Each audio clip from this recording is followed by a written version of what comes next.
Broadway rhythm, it's got me. Everybody dance. When you think of musicals, what do you see?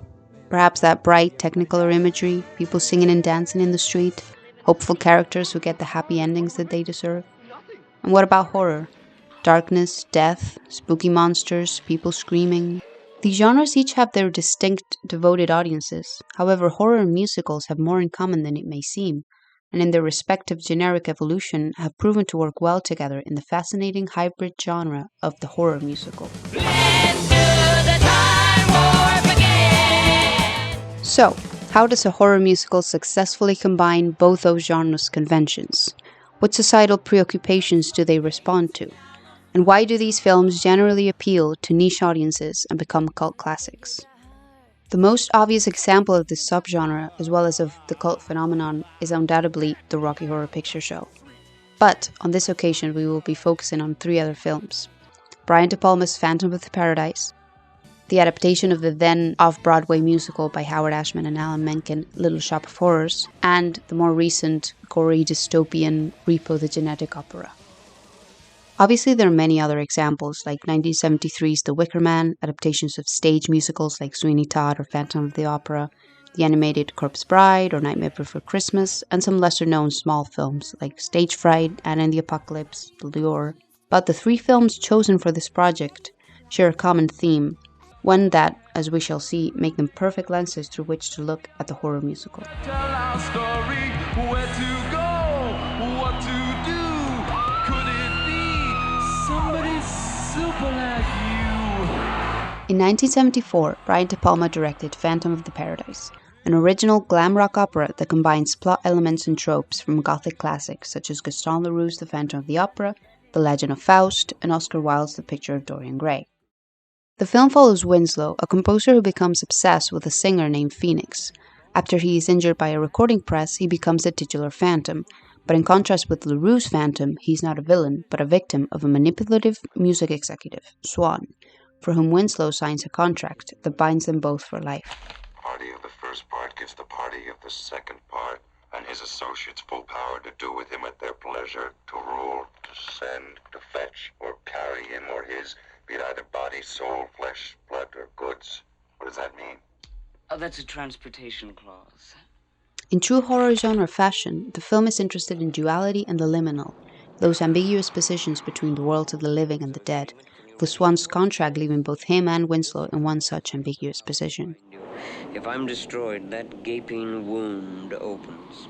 You might say we terminate together. There is another type of duality which is applied to the musical genre. It is what Rick Altman calls dual focus narrative, where the usually male and female leads each represent opposing worlds. There is an element of battle of the sexes, but also a secondary opposition that each of them represent. An attitude, value, desire, location, age, or any other characteristic. And by the end, usually via marriage, these oppositions are resolved. In the case of this horror musical, the main couple is not a romantic one. It is actually Winslow and Swan's relationship that drives the narrative, not Winslow and Phoenix. With Winslow representing the world of art and authenticity, and Swan that of greed and the consumerist music industry. In the film's chaotic climax, a staged wedding between Swan and Phoenix, the romantic couple is not united by the end, a break in musical theatre expectations. Rather, Winslow kills Swan, and therefore himself, making the argument that art and commercial entertainment cannot live or die without the other.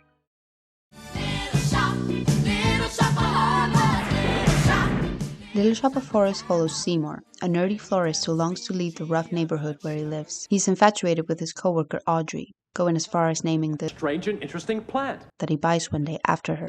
And Audrey, too.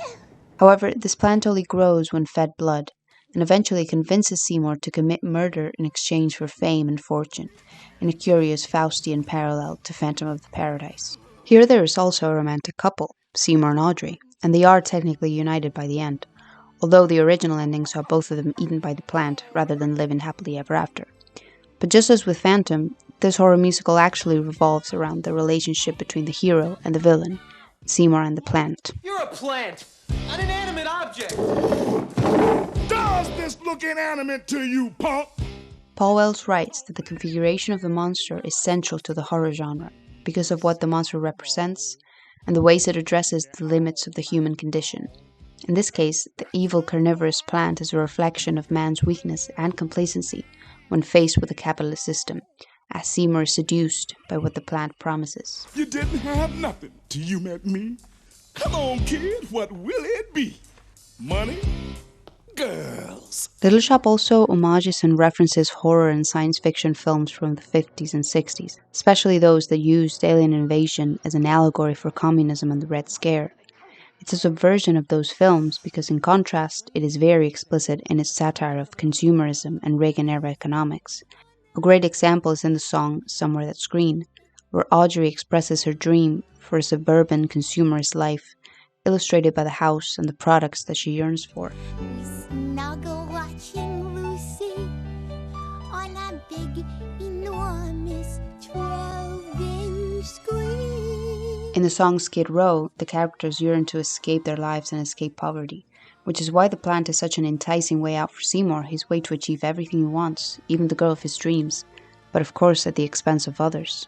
This surrender to capitalism is especially clear in the film's original ending, where the plants end up taking over the world, emphasizing Wells' idea of a monster as metaphor. There is a certain pessimism to this ending, but not only does it lean into the spectacle of horror and destruction in a very entertaining way, but once again, it rejects the expected happy ending of musicals.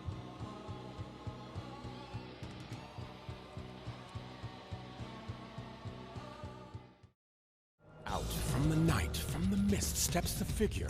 No one really knows his name for sure. Jumping a few decades ahead, 2008's Repo the Genetic Opera is also plagued with pessimism. Set in a dystopian future after an epidemic of organ failures, surgery has become fashionable, and organ transplants are financed by a corporation named GeneCo.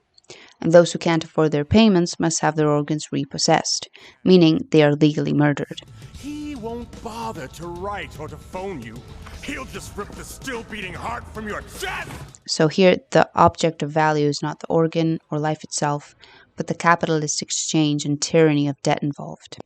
Nathan, the titular Repo man, leads a double life hidden from his daughter, and he struggles with his dual persona between and a sensitive father. Him and his daughter are each the 2 points of the dual-focus narrative in this case, with their opposition being resolved in tragedy by the end. The climax happens in a very musical fashion, on stage as part of a performance. These three films share a focus on similar themes and preoccupations: the entertainment industry, consumerism and capitalism, the greed of corporations, and all three respond with pessimism. The end in death and tragedy, with no tangible rewards for the heroes of the stories, despite the convention of musicals having happy endings, or the convention of horror films where evil is defeated. But they are, each to varying degrees, lighthearted, ironic, and funny films. So, how do filmmakers introduce audiences into these bizarre worlds? What's the result of combining the horror and musical genres? And why do it anyway? It's a thankless job, but somebody's got to do it. Peeling off the tissue inch by inch, skinning off the muscles too.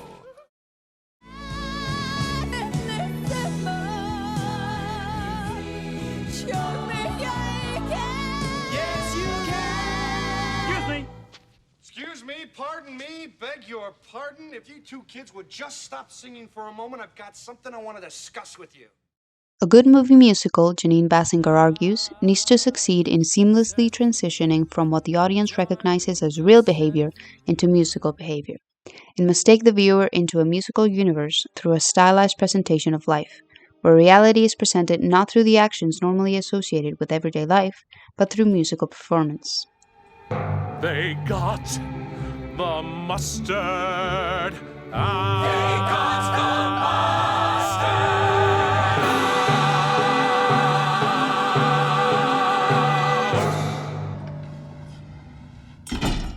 It's not just us. Arguably, a spectacular or stylized presentation of life is a trait of the horror genre as well.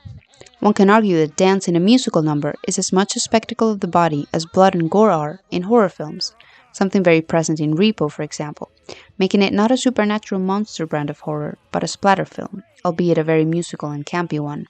Not only that, but it has a very distinct visual style, with its comic book flashbacks, hazy and shadowy high-contrast cinematography, and the retro steampunk costumes and makeup.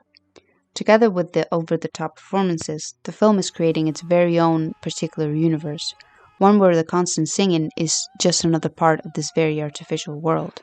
In the case of Phantom of the Paradise, the artifice in its visual style is one of its defining features, exaggerating the glamour and debauchery of Swan's paradise. The stylistic choices all call attention to the form, as well as the very point of the film, which is a satire of the excess and cheap consumption in the music industry. What he said, make it yours.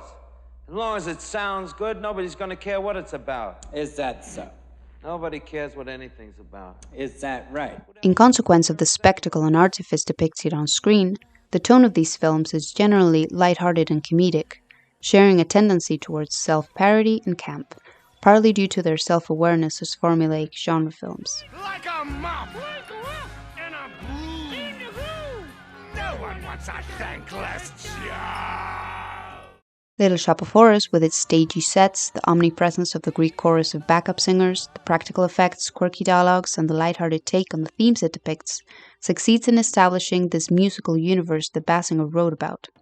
Everything about it is intentional and self-aware in its tone, which helps the audience accept the outlandishness of its premise. You'll be a dentist. You have a talent for causing things. Son, be a dentist.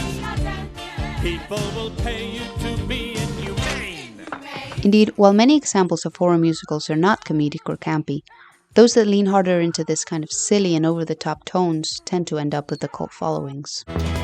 So, come up to the lab and see what's on the slab.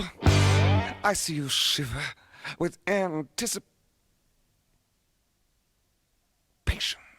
While Rocky Horror was the blueprint for subversive horror musicals, with its dedicated fans and its culture of midnight screenings, Phantom of the Paradise was perhaps the first horror musical to hit the screens, and it also came with its own particular cult following, most notably in Winnipeg, Canada, where it played for 18 consecutive weeks, while it flopped at the box office elsewhere.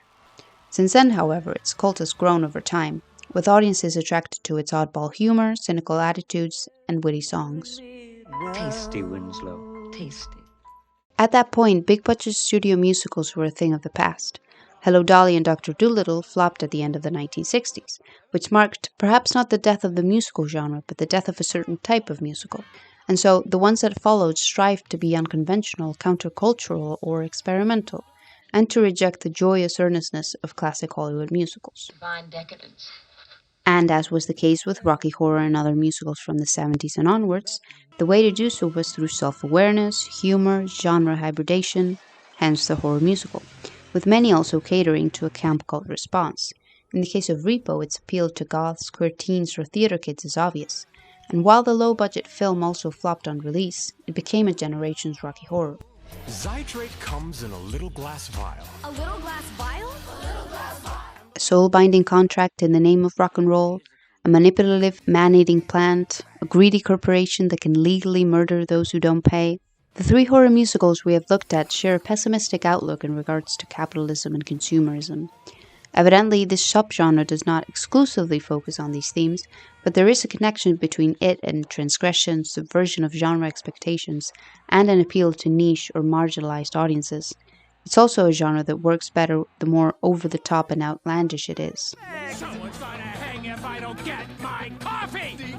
I will shoot you in the face! Sorry, Mr. Largo. Here's a fresh cup for you. What's this, rat piss? Once you've been seduced by the singing, the humor, or the visual style, once you're trapped in their constructed worlds, you can't escape the real-world horrors that you recognize within them.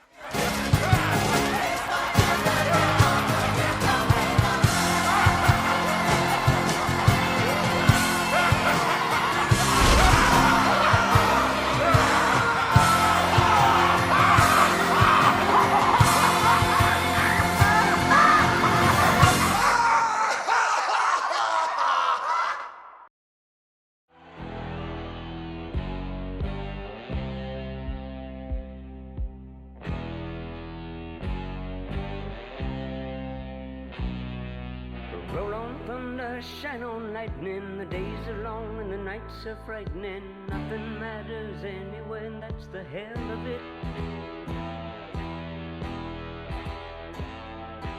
Winter comes and the winds blow colder. Well, some grow wiser, you just grew older. Well, you never listened anyway, and that's the hell of it.